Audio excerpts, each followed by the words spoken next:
Hello guys, आज हम आपको पढ़ाएंगे इंट्रोगेटिव सेंटेंस। प्रेजेंट डेफिनिट का तीसरा नंबर इंट्रोगेटिव सेंटेंसेस। देखिए, निम्नलिखित वाक्यों को ध्यानपूर्वक पढ़ो। क्या तुम बाग में घूमते हो? इसमें क्या होता है, क्या को हम व्हाट से यूज नहीं करेंगे बल्कि हेल्पिंग वर्ब जो हम यूज कर रहे थे डू या डस वही इस्तेमाल करेंगे यहाँ पर। अब क्या के लिए हम क्या, तुम क्या है, आपका बहुवचन है। बहुवचन के लिए हम यहाँ यूज क्या करेंगे, डू। अगर यही होता आपका क्या, वह, तो हम वहां पर डस यूज करते। Do you walk in the garden? Question mark जरूर लगाएंगे क्योंकि इंट्रोगेटिव सेंटेंसेस में क्वेश्चन मार्क लगता है। क्या वे कठिन प्रश्न नहीं करते हैं? अब देखिए क्या आ गया, वे आ गया, तो क्या के लिए हम क्या लगाएंगे, do. Do they not work hard? Question mark. तुम कहाँ रहते हो? अब देखिए यहाँ जब कभी भी बीच में क्यों, कब, कहाँ, कैसे वर्ड्स आ जाएं तो हम उनको सबसे पहले शुरू में लगाएंगे।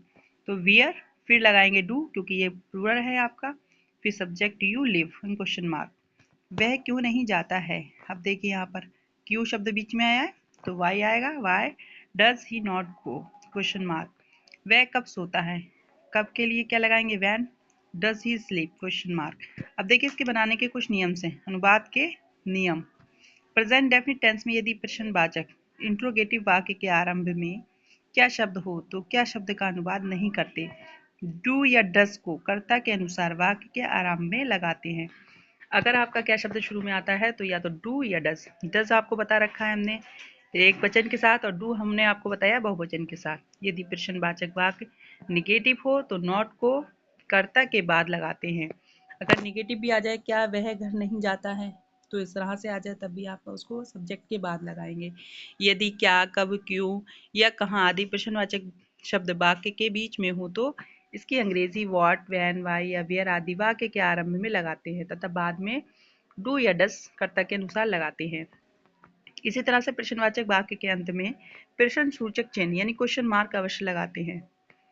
अगर आप क्वेश्चन मार्क नहीं लगाओगे सेंटेंस आपका रॉन्ग कहलाएगा। निम्नलिखित वाक्यों को अंग्रेजी में अनुवाद करिए। देखिए जैसे लिखा है, वह क्या वह अपने कपड़े धोता है? अब यहाँ क्या शब्द पहले आ गया और आगे उसके क्या है, वह एक वचन है तो यहाँ क्या लिखेंगे, डज ही वॉश।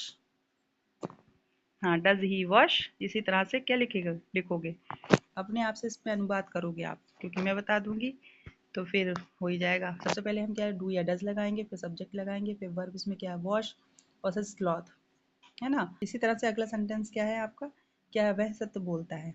तो देखिए क्या के लिए क्या लगाएंगे, he does he tell a truth. हाँ, तो यहाँ क्या करेंगे, डज डज इसलिए लगाएंगे क्योंकि एक वचन है। यहाँ बोलता है, बोलने को क्या कहेंगे, स्पीक बोल सकते हैं, स्पीक ट्रूथ। क्या तुम अपना पाठ याद नहीं करते हो? तो क्या के लिए क्या करोगे, do you not learn his lesson. तो इसी तरह से आप जितने भी सेंटेंस है अपने आप से बनाएंगे। क्या चिड़िया उड़ती है? तो क्या के लिए क्या लगाएंगे, चिड़िया उड़ती हैं। अगर चिड़िया उड़ती हैं तो प्लुरल हो गया तो यहाँ डू वर्ड्स फ्लाई। वह दही क्यों खाता है? अब क्यों के लिए why do he eat curd. ठीक। क्या मीना चाय बनाती है? अभी इसी तरह से आप अपने आप से करें, मैं सारी बता दूंगी। तो क्या देखिए यहाँ पर कुछ कुछ कठिन वर्ड्स भी लिखे हुए हैं जैसे कपड़े को क्लॉथ, सत्य को तुरंत याद करना, लर्न चिड़िया को बर्ड, दही को कर्ड, पूजा करना वर्शिप। निम्नलिखित वाक्यों का हिंदी में अनुवाद कीजिए। अब इनको हिंदी में करना। देखिए डज लगा है, does the child play with the toys. अब डज है क्या, बच्चा टॉय के साथ खेलता है।